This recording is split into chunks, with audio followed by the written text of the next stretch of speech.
Hello friends, இன்னைக்கு நம்ம பார்க்க போகிறது கொரியன் அனிமேட்டட் சீரீஸான சோலோ லெவலிங் சீசன் 1 எபிசோட் 2 தான் இன்னைக்குள்ள வீடியோவில் பார்க்க போகிறோம். உங்களுக்கு இந்த வீடியோ பிடிச்சிருந்தது அப்படின்னா லைக் பண்ணிட்டு அப்படி மறக்காம நம்ம சேனலை சப்ஸ்கிரைப் பண்ணிருங்க. இந்த எபிசோட்ல நிறைய வயலண்ட் இருக்குது அப்படிங்கிறதுனால இதையும் பலவீனமானவங்களோ சின்ன பசங்களோ பார்க்காதீங்கன்னு ஃபர்ஸ்டே நான் ஒரு வார்னிங்கை கொடுத்துருந்தேன்.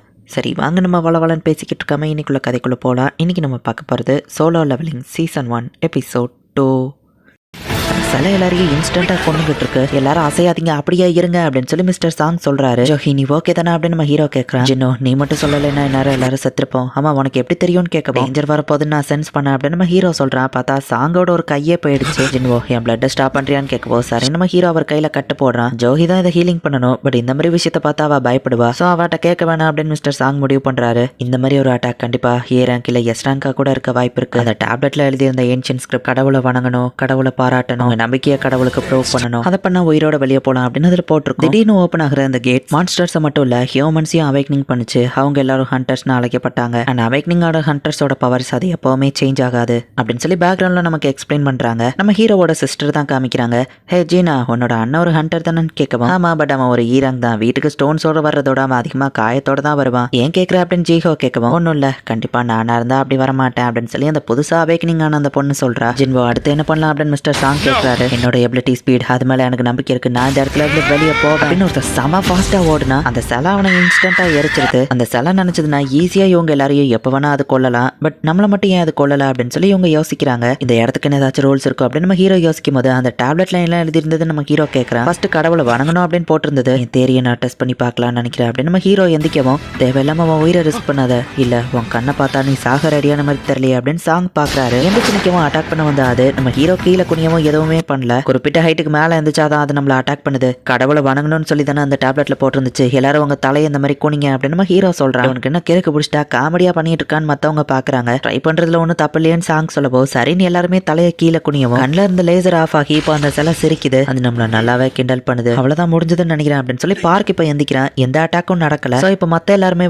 எந்திக்கிறாங்க. அவ்வளவுதான் பிரச்சனை முடிஞ்சதுன்னு எல்லாரும் பார்க்கவோ கண்டிப்பா இது என்ன முடியல, இன்னும் 2 ரூல்ஸ் இருக்கு அப்படின்னு நம்ம ஹீரோ நினைக்கிறான். பார்த்தா இப்ப அந்த பெரிய சிலை எந்திரிச்சிட்டு ஜின்னு இப்ப என்ன பண்றது அப்படின்னு சொல்லி சாங் கேட்கவும் எனக்கு தெரியல செகண்ட் கமாண்ட்மெண்ட் என்ன நம்ம ஹீரோ கேட்கறான். கடவுளை புகழ்ந்து பாடணும் அப்படின்னு அதுல போட்டுருந்துச்சு. இந்த மான்ஸ்டர் நம்ம புகழ்றதா என்ன பண்ணான்னு மத்தவங்க யோசிக்கவும் நான் சர்ச் ஃபாதரியா மாறுறதுக்கு படிச்சிருக்கேன், கடவுளை எப்படி வணங்கணும்னு எனக்கு தெரியும், பிரைஸ் லார்ட் அப்படின்னு சொல்லி ஒருத்தர் வணங்கிட்டு இருக்கவும் அது இந்த கடவுளை வணங்குறதுக்கான பிரேயர் கிடையாது, தப்பு அப்படின்னு சொல்லி நம்ம ஹீரோ யோசிக்கிறான். அந்த ஸ்டாச்சுவோ ஸ்டாப் ஆகவும் எல்லாரும் ஒர்க் ஆயிடுச்சுன்னு நினைச்சா அந்த பெரிய சிலை அவனை மிதிச்சே கொன்றுது. எல்லாரும் வேற வேற பக்கமா தெரிச்சு ஓடுங்க அப்படின்னு சொல்லி எல்லாரும் ஓட ஆரம்பிக்கிறாங்க. ஜோஹி பயந்துட்டு இருக்கவும் நம்ம ஹீரோவா கையை பிடிச்சு அவளையும் சேர்த்து எழுதிட்டு போறான். பறக்க போற என் குழந்தை என் ஃபேமிலி அப்படின்னு பார்க் யோசிக்கிறாரு. பின்னாடி இருக்கிற சிலை அவனை 2 துண்டா வெட்டி விட்டு கண்டிப்பா ஏதாச்சும் ஒரு வழி இருக்கும், அது என்ன அப்படின்னு சொல்லி நம்ம ஹீரோ பார்த்துட்டு இருக்கான். ஜிஹாவையும் என்னால தனியா விட்டுட்டு போக முடியாது, ஏதாச்சும் ஒரு க்ளோ அப்படின்னு சொல்லி நம்ம ஹீரோ பாக்குறான். எல்லா சிலையிலுமே ஏதாச்சும் ஒரு வெப்பன் இருக்கு, பட் ஒரு சிலையில ட்ரம்பட் மாதிரி இருக்கவும் வெப்பன்ஸ் இல்லாத சிலை கிட்ட போங்க அப்படின்னு நம்ம ஹீரோ சொல்றான். சோ மிஸ்டர் சாங் ஒரு சிலை கிட்ட போகும்போது அதுல இருந்து மியூசிக் தான் வருது. சோ அந்த சிலை டேஞ்சர் இல்லைன்னு அதுக்கிட்ட எல்லாரும் போறாங்க. என்ன இது ஒர்க் ஆகல, ஒருவேளை ஒரு சிலையில ஒருத்தர் தான் நிக்கணும்னு நினைக்கிறேன், நீங்க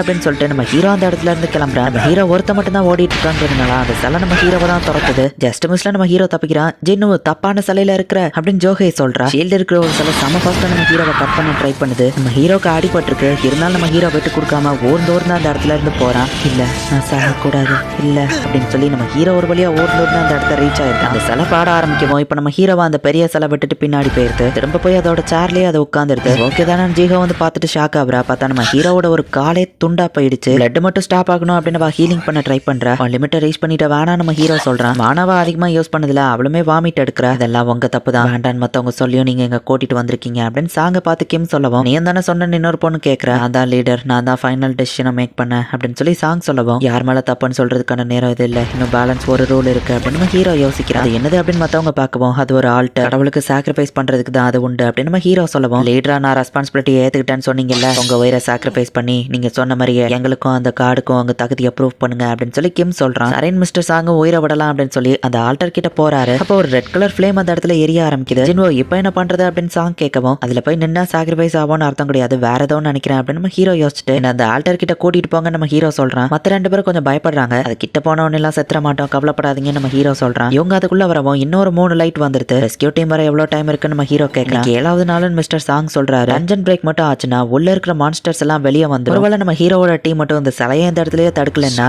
அது சிட்டிக்குள்ள வந்துடுச்சுன்னா இன்னும் பெரிய பிரச்சனையாயிரும். நம்ம ஹீரோவோட சிஸ்டர் ஹாஸ்பிட்டல் ஹாஸ்பிட்டல்ல இருக்கிற அவங்க அம்மாவை பாக்குறதுக்கு வந்திருக்கா. இன்னைக்கு நிறைய விஷயங்கள் நடந்துச்சுமா அப்படின்னு சொல்லி அவங்க அம்மாட்டவா பேசிட்டு இருக்கா. எல்லா பர்சனும் இந்த சர்க்கிள்குள்ள வந்து நின்று அப்புறம் தான் எதுனாலும் நடக்கும் அப்படின்னு நம்ம ஹீரோ சொல்றான். மத்த 2 பேரும் அந்த சர்க்கிள்குள்ள வராங்க. இவங்களை சுத்தி நிறைய ப்ளூ ஃபிளேம் வருது. அண்ட் அதே நேரத்துல அந்த டோரும் ஓபன் ஆகுது. அந்த ப்ளூ ஃபிளேம் ஒவ்வொன்னா கம்மியாகிட்டே வருது. பட் அதே நேரத்துல எல்லா சிலையும் மூவ் ஆகி இவங்களை நோக்கி வருது. நம்ம ஹீரோ ஒரு சிலையை பார்த்தா அதை அசைய மாட்டேங்குது. நம்ம சின்ன வயசுல விளையாண்ட கேம் தான். எல்லாரும் அந்த சிலையை பாருங்க, அது மூவ் ஆகாது, யாரும் கண்ணுமிக்காதீங்க நம்ம ஹீரோ சொல்றான். அந்த சிலையும் மூவ் ஆகாம இருக்கு. பட் ஒருத்தி மட்டும் ரொம்பவோ பயப்படுறா. இதுக்கு மேலே என்னால முடியாது அப்படின்னு சொல்லி அவ ஓடிடுதா. அந்த லேடியும் வெளியே போயிட்டா. கதவும் லைட்டா க்ளோஸ் ஆகுது. நம்மளால வெளியே போக முடியுதா அப்படின்னு அவங்க பாக்குறாங்க. 6 பேர்ல இப்ப 5 பேர் தான் பேலன்ஸ் இருக்காங்க. அந்த ரெட் கலர் ஃபிளேமோ ஒன்னு கம்மியாயிடுச்சு. உங்க நம்பிக்கையை ப்ரூவ் பண்ணுங்கன்னு கடைசி லைனா இருந்துச்சு. அந்த கதவு ஓப்பன் ஆனது பேபி ஒரு ட்ராப்பா கூட இருக்கலாம். நம்பிக்கை இல்லாம போனா செத்துருவோமோ அப்படின்னு நம்ம ஹீரோ யோசிக்கிறோம். சாரி என்னால முடியாது அப்படின்னு இன்னொருத்தனும் ஓடிடுதான். இப்ப பேலன்ஸ் 4 பேர் தான் இருக்காங்க. இதுக்கு மேலே யாரும் அசையாதீங்க, 4 டைரக்ஷன்லயும் நமக்கு பாக்கிறதுக்கு ஆளுங்க இல்லைன்னா அதுங்க கிட்ட வந்துரும் அப்படின்னு நம்ம ஹீரோ சொல்றான். சோ 4 சைடுமே எல்லாரும் இப்ப அந்த சிலை மேலேயே கண்ணா இருக்கிறாங்க. அந்த ப்ளூ ஃபிளேம் டைமர்னு சொன்னா ஒருவேளை அது முடிஞ்ச அப்புறமா அந்த சிலைங்க நம்மள வந்து அட்டாக் பண்ணுச்சுன்னா